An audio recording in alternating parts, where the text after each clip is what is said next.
पर्दे के आगे तो सब कुछ दिखता है, लेकिन पर्दे के पीछे आखिर है क्या?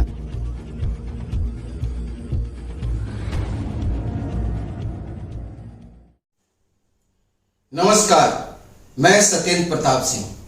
आप देख रहे हैं डिजिटल खबरीलाल का खास कार्यक्रम पर्दे के पीछे। Kolkata RG Kar medical college and hospital rape and murder case में सुप्रीम कोर्ट में कल दूसरी बार सुनवाई हुई। सुनवाई के दौरान राज्य सरकार व पुलिस प्रशासन की ओर से कपिल सिब्बल के नेतृत्व में 21 सदस्यीय वकीलों की टीम पैरवी कर रही थी। दूसरी तरफ राज्य सरकार की मुखिया ममता बनर्जी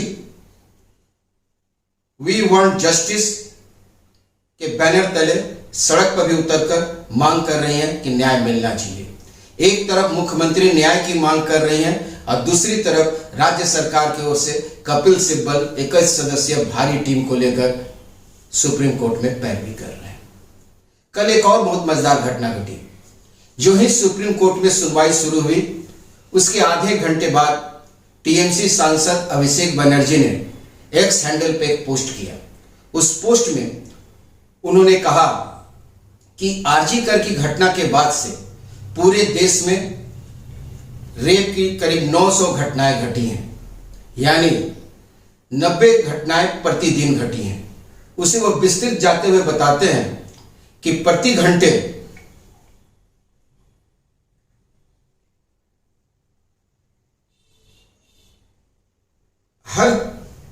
प्रति घंटे 4 बलात्कार हो रहे हैं और अगर इसे मिनट में देखें तो हर 15 मिनट पे एक रेप हो रहा है। इसके बाद वो कहते हैं कि इसके लिए एक सख्त कानून लाया जाना चाहिए और इस सख्त कानून को 15 दिन के अंदर पूरा करना चाहिए और कठोरतम सजा की व्यवस्था इसमें होनी चाहिए। और कहते हैं कि इस कानून को बनाने के लिए राज्य सरकार भी केंद्र सरकार का सहयोग दे ताकि यह कानून बन सके। वहीं जब सुनवाई खत्म हुई तो सुनवाई खत्म होने के बाद ममता बनर्जी का भी एक पत्र आया। उन्होंने यह पत्र प्रधानमंत्री को लिखा है। ममता बनर्जी के भी पत्र में यह जिक्र है कि प्रतिदिन 90 बलात्कार हो रहे हैं। हालांकि उन्होंने 900 की संख्या नहीं बताई है, सिर्फ 90 की बात कही है। और फर्क सिर्फ इतना है कि उन्होंने 50 डेज कहा है और इन्होंने 15 डेज कहा है, यानी 50 दिन की मांग उन्होंने की है कि ट्रायल होना चाहिए 50 दिन के अंदर फास्ट ट्रैक कोर्ट में, और दूसरी तरफ इन्होंने 15 दिन की मांग की है, यानी 50 और 15 के चक्कर है खाली। इसके अलावा कोई फर्क नहीं है दोनों आदमियों के मांग में। अब सवाल यह उठता है कि आखिर इस कानून से क्या समस्या का समाधान हो जाएगा? अगर हम पर्दे के पीछे थोड़ा चले तो सुप्रीम कोर्ट ने 2020 में आदेश दिया था कि राजनीतिक दलों को आपराधिक मामलों वाले उम्मीदवारों की जानकारी सार्वजनिक करनी होगी।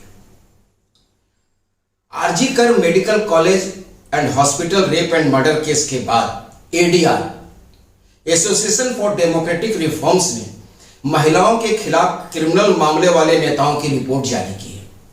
रिपोर्ट के मुताबिक देश में 16 सांसदों और 135 विधायकों, कुल 151 एमपी एमएलए पर क्राइम अगेंस्ट वुमेन के मामले दर्ज हैं।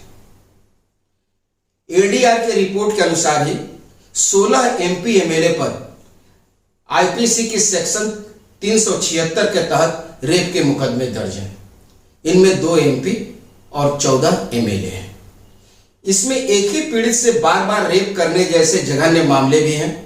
अपराध साबित होने पर उन्हें उम्र कैद की सजा हो सकती है।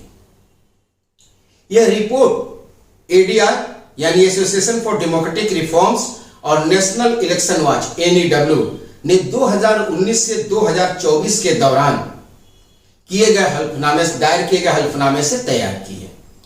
इस रिपोर्ट में 4809 में से 4963 सांसदों का हल्फनामा और विधायकों के चुनावी हल्फनामे का विश्लेषण किया गया है।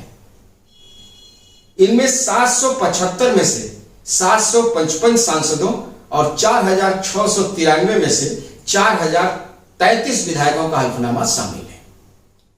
अब यदि हम देखें कि जिन 151 एमपी एमएलए पर मामले दर्ज हैं उसमें दलगत स्थिति क्या है, तो 1/3 से ज्यादा बीजेपी के ही 54 एमपी एमएलए हैं। उसके बाद नंबर आता है कांग्रेस का जिसके 23 हैं, टीडीपी तेलुगु देशम पार्टी के 17 हैं, आम आदमी पार्टी के 13 हैं और तृणमूल कांग्रेस के 10 हैं। इसके अलावा निर्दलीय 6 हैं, आरजेडी राष्ट्रीय जनता दल के 5 हैं। इसके अलावा अन्य छोटे बड़े दलों के 2-2 या 1-1 जनप्रतिनिधि हैं, यानी एमपी एमएलए हैं। यदि हम राज्यों के हिसाब से देखें तो बंगाल इसमें सबसे ऊपर है। बंगाल में के 25 एमपी एमएलए कुल मिलाकर लिस्ट में पहले ऊपर में है। इसके बाद नंबर आता है आंध्र प्रदेश का जहां से 21 हैं, उड़ीसा से 17 हैं, दिल्ली से 13 हैं, महाराष्ट्र से 13 हैं, बिहार से 9, कर्नाटक से 7, राजस्थान से 6, मध्य प्रदेश से 5, केरल से 5, तेलंगाना से 5, गुजरात से 4, तमिलनाडु से 4, उत्तर प्रदेश से 4, झारखंड से 3, पंजाब से 3, असम से 2, गोवा से 2 और अन्य 3 राज्यों और केंद्र शासित प्रदेशों से 1-1 है। यानी यदि हम देखें तो पूरे भारतवर्ष की स्थिति जनप्रतिनिधियों की है। ऐसे में क्या यह उम्मीद की जा सकती है कि कोई सख्त कानून बनेगा और वह सख्त कानून पूरी तरह लागू हो पाएगा, और क्या वाकई इस बलात्कार जैसे जघन्य अपराध पर अंकुश लगाया जा सकेगा? फिलहाल आज के लिए बस इतना ही। कल फिर मिलेंगे इसी समय पर्दे के पीछे।